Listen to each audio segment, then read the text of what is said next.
What's up, internet?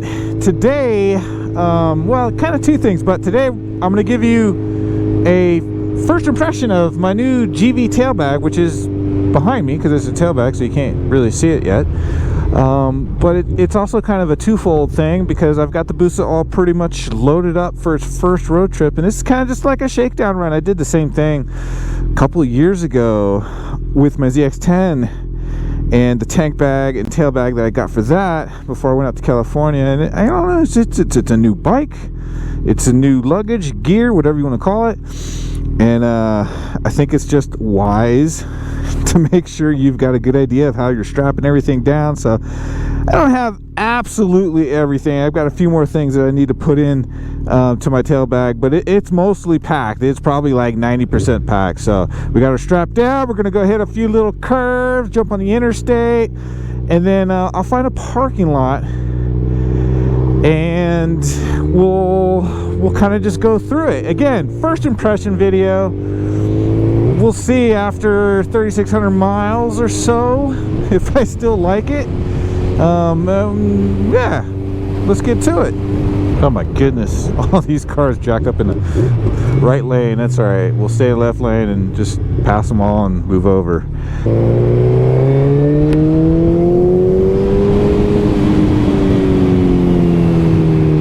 The gods are with me. None of these cars are getting on the interstate in front of me.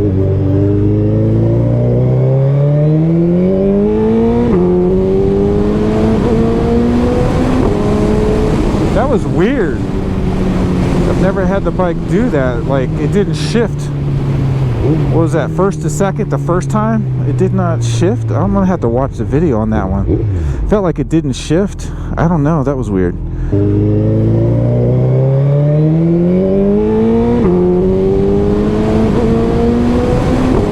That was kind of strange. We'll run it again here in a second. My bag's still back there? Yeah, still back there. Bungeed. We're still bungeed here. It's bungeed there. Got bungees back here. We're still bungeed. We got all the bungees.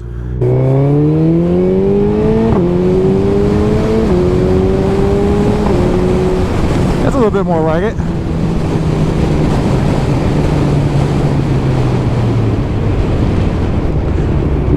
Didn't hit the brakes super hard, but certainly harder than I normally do. Alright, it's just, what was that? Feeling weird thing. You know, when you're about to go on a 3,600 mile adventure, the last thing you want your bike to start doing is making weird noises and doing weird things.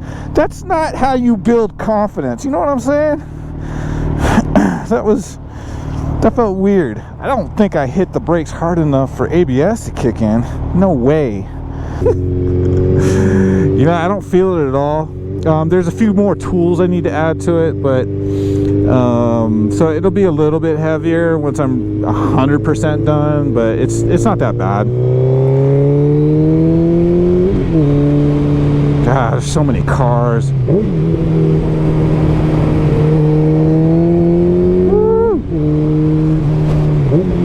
I could feel the back end kind of slide around a little bit because I hit the painted line on the left. But all right, let's go find a parking lot and take a look at this bag while we're not riding the bike, because it's kind of hard to do both.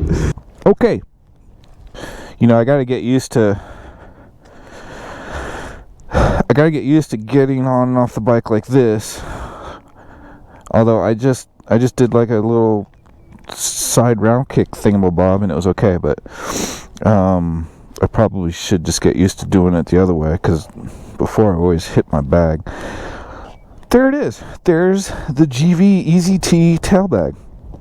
I don't remember the specs in terms of volume, like in liters, but I'll put that up on the screen when I'm editing the video. So a couple things that I really like about this bag. Stiff sidewalls. It's kind of like a duffel bag minus the stiff sidewalls, so that gives the bag some rigidity. If you've ever seen photos, and I'll put one up on the screen, of my Saddleman tail bag on the back of my Ninja, that bag doesn't have any kind of stiffness or structure to it, And so you really have to make sure you pack it full, because it's going to kind of, you know, form its shape around what you pack in it. Whereas this isn't quite full yet. I got a couple more things I'm going to put in there. I've got a few more tools, which really is probably the only impact, because that's going to add some weight to it. But the rest of the stuff I need to put in there is fairly light. So I think it's pretty close to as heavy as it's going to be when I'm actually out on the road. So far, I mean, you can see as I'm shaking it, the whole bike's moving around, and that's something I've got to watch and keep an eye on, because I don't want it rubbing on my plastics. But yeah, we'll deal with that. That's why we're doing a test run. It's a shakedown. I like soft luggage. I'm not a huge fan. I mean, nothing against them, but I'm not a huge fan of what do you call it? Hard luggage with the racks and stuff that bolt onto the bike. I like to be able to, when I get to my destination, if I'm going to go ride around, I like to be able to take everything off and just have my bike pretty much like it is when I'm at home. That's just me. Plus, I do stupid stuff like put it into the hotel room when I have an external door that's on the first floor. I'll put my bike in my room because I'm paranoid, man. These sport bikes, unfortunately, are highly sought after, and that's just the way it is. So I'm always paranoid about my shit getting stolen while I'm out on the road. So those are the reasons why I like soft luggage that preferably is easy to get on and off. So all right, back to the bag. So I like the stiff sidewalls.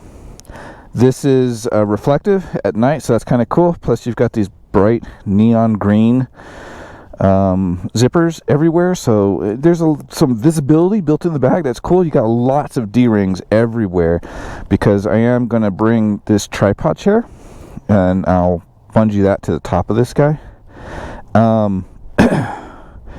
So on this side, you've got a compartment that's kind of self-contained, and I've got some stuff in here, as you can see, some extra bungee cords. Comes with a rain cover, that's cool, and I've got some plastic bags. And this stuff is awesome. This is called 3M Dual Lock. That's how I attach my battery pack to my helmet. It is solid. I've never had a battery pack come off the helmet in like 3.5 years now. Now this side is another access point, but it gives you access to the entire bag. So I've actually got this zip tied now, because I've had zippers come undone while I'm on the road, and I've actually lost shit. That has happened. So this again gives you access to the full bag, whereas on the other side it is strictly a self-contained compartment. And then you've got another compartment up here, so you can pull this zipper, put stuff in here, and then if we open this guy up, you can see I got quite a bit of stuff. My puncture kit, a flashlight, some clothes here, clothes on this side. There's a drone underneath all this. This is my compressor. I've got chain lube, I've got duct tape, and then underneath on the very bottom I've got some tools. What was I going to show? I thought there was something in here, but I guess there isn't, so never mind about that. But you can see she's fairly packed up. The only other thing I gotta put in there is my laptop, and then my tank bag has a lot of stuff that I want easy access to, plus all my GoPro accessories, so I can put my camera in the different positions while I'm out on the road. What else? She all loaded up, man. She all loaded up. I dig it. It's such a gorgeous machine. So it does come with some instructions buried in here. So it's essentially like a trifold pamphlet kind of thing, and there's a whole bunch of different languages, none of which I understand in that one, and then here's the English one. So I thought this was kind of funny. So you can see they've got, so you know, Givi makes all kinds of luggage, hard luggage. You can see on the bottom here, mounting saddle bags. Those are soft, but they do make hard luggage. Maybe it's on the other side. There you go. So soft bags. I'm pretty sure they make rack mounting systems. However, my point is, the whole reason I want to show you this is because none of this, except for this last small piece, number 3, mounting tail bags, is really relative to this particular tail bag. So I was going through it all. I'm like, no, it doesn't apply. Oh, I got one little block here. And it's really just kind of like obvious stuff like don't tie it to your exhaust because it's hot and you might burn a bungee cord or, you know, a strap or whatever you're using. So it's like the instructions are pointless. But, you know, do you really need instructions? It's a soft tail bag. You got plenty of D-rings. Figure out how to strap it and move on with life. And that's what I have done, folks.